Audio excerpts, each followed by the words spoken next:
Sejam bem-vindos. Fique agora com o programa Espiritismo em Nossas Vidas com Wagner Ideale, sempre com temas que estão ligados ao nosso dia a dia.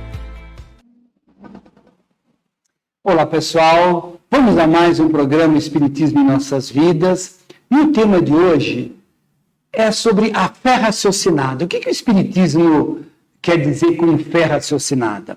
Antes de começarmos, eu quero explicar que nós vamos falar da fé raciocinada e vamos falar daquilo que o Espiritismo entende como fé cega.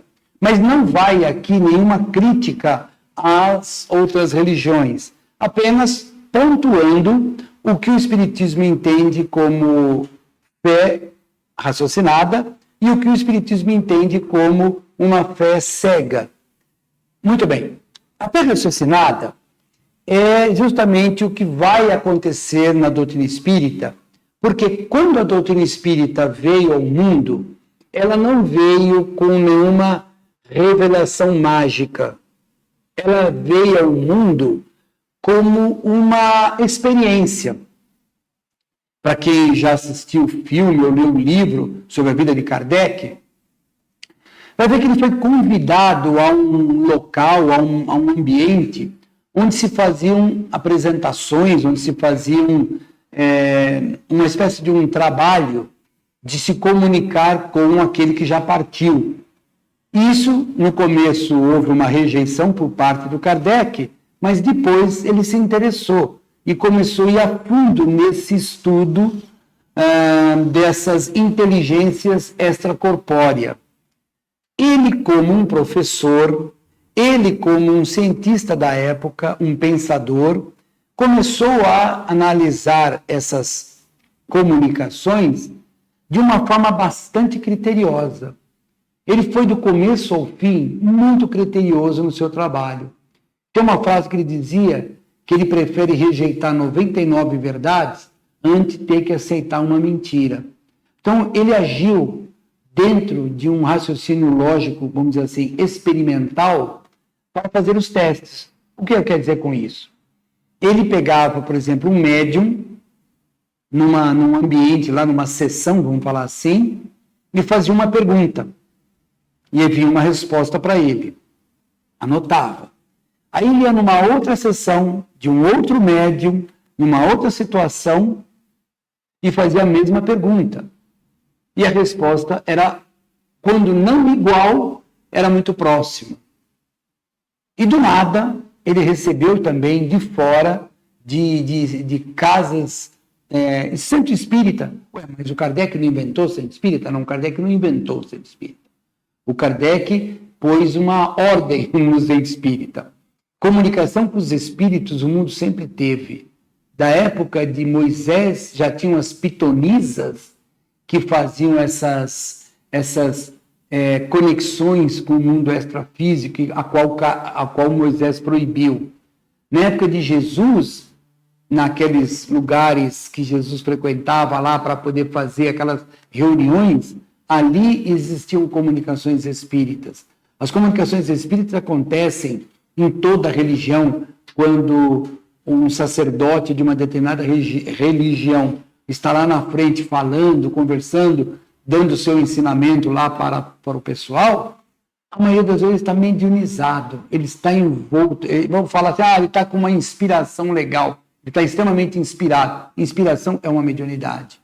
Então, nós vamos perceber que toda essa bagagem de mediunidade já vem, e Kardec, teve esse contato.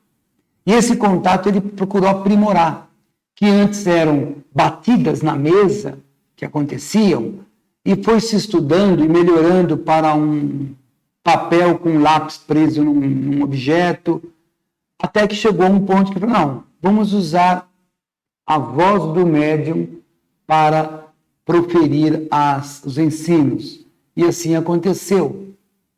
E aí, vejam que ele não faz isso de forma aleatória, sem um controle, mas tudo muito bem estudado.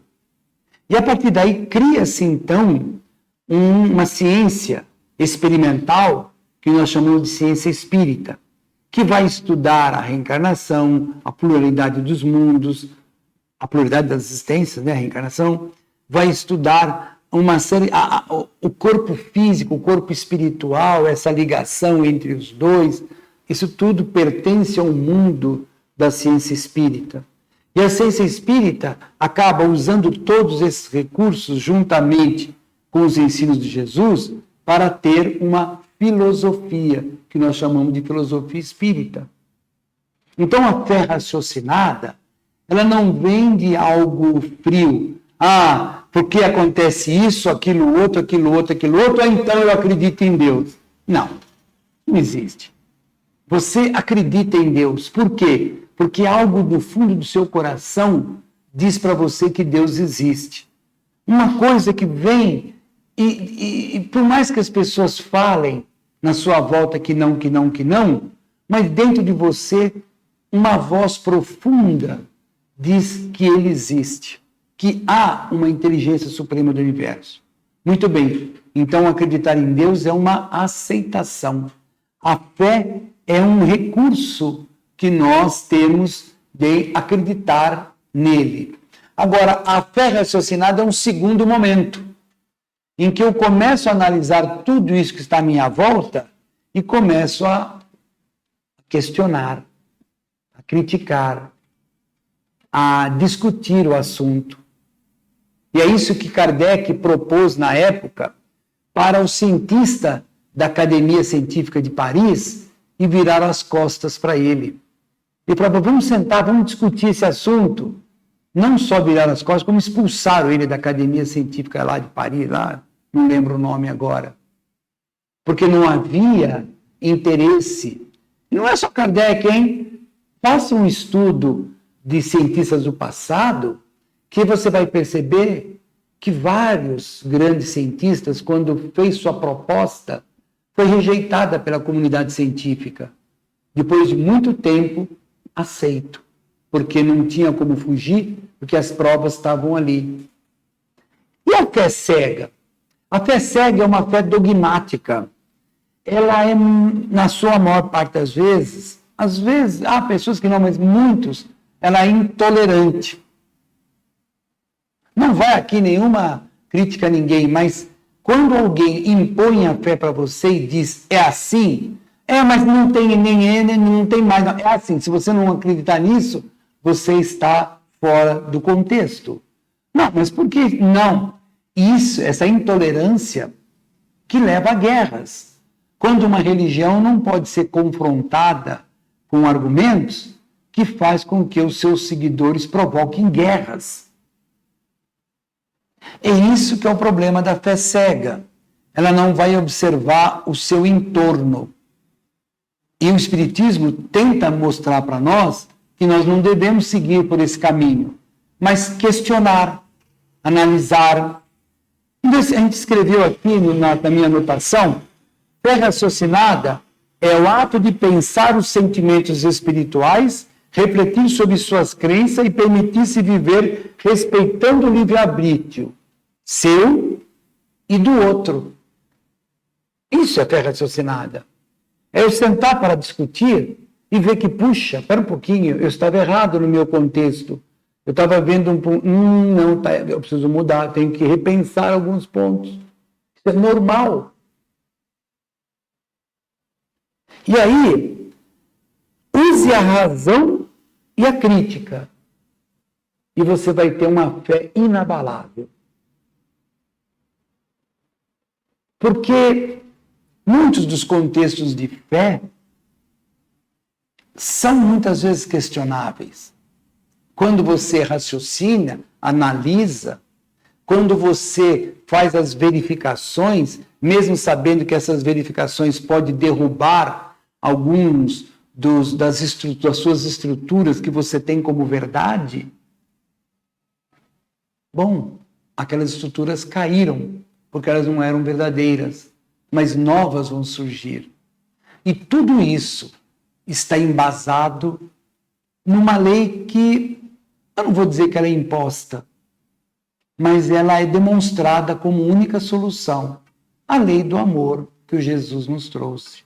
pois ela se resume todas as leis e todos os profetas, disse Jesus. Não adianta nada. Tudo que se fizer na humanidade, se não existir o contexto do amor, o contexto da paz, o contexto do respeito, não vai levar a lugar nenhum. Que fé é essa que não respeita o próximo?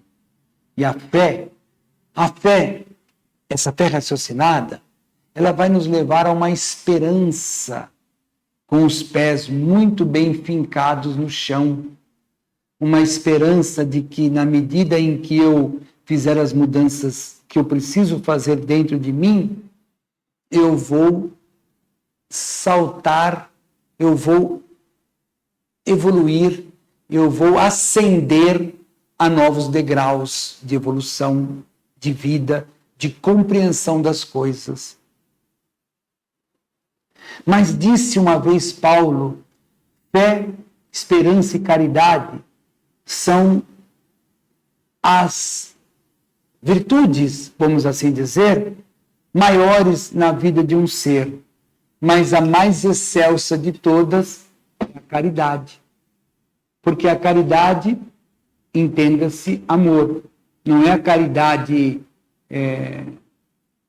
dar alguma coisa material. Ela é válida, ela é importante, ela tem que ser feita, é fantástica, mas ela não é a única. No Espiritismo nós aprendemos, através da fé raciocinada, que caridade são as múltiplas ações que eu posso fazer em benefício do próximo. Olhar, falar, ouvir, respeitar, ajudar de todas as formas possíveis. Isso é caridade. Isso é amor. Então a fé raciocinada, ela vai ser a ferramenta primeira do espírita. Acredite.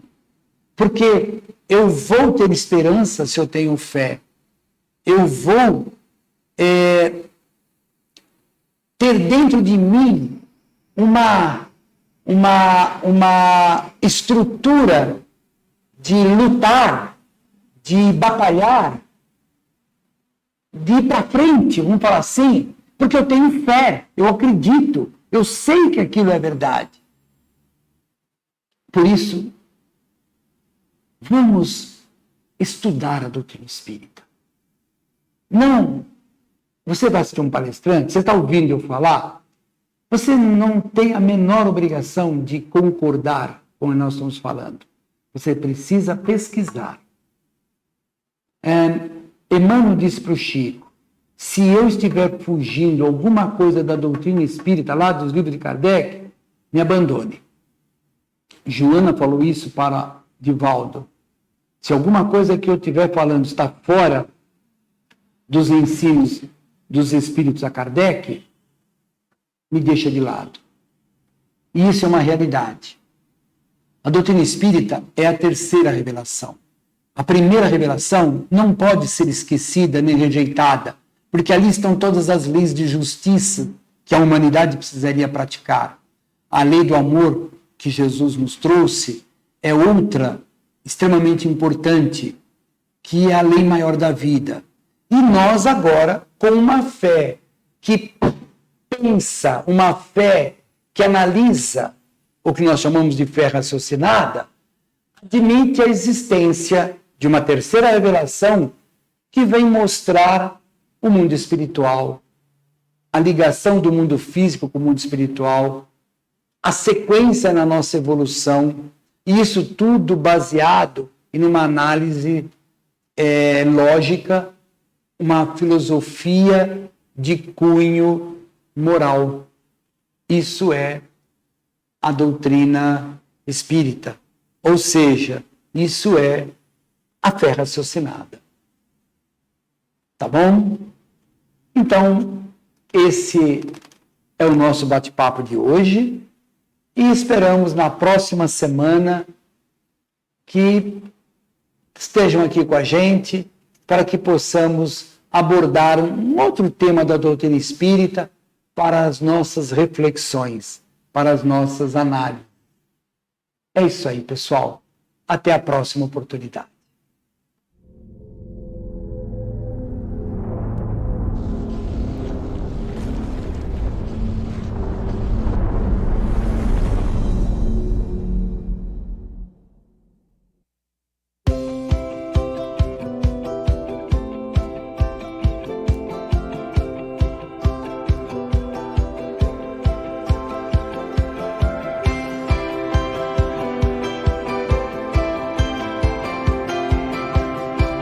Você assistiu o programa Espiritismo em Nossas Vidas, com Wagner Ideale. Rádio e TV Fraternal, sempre em sintonia com você.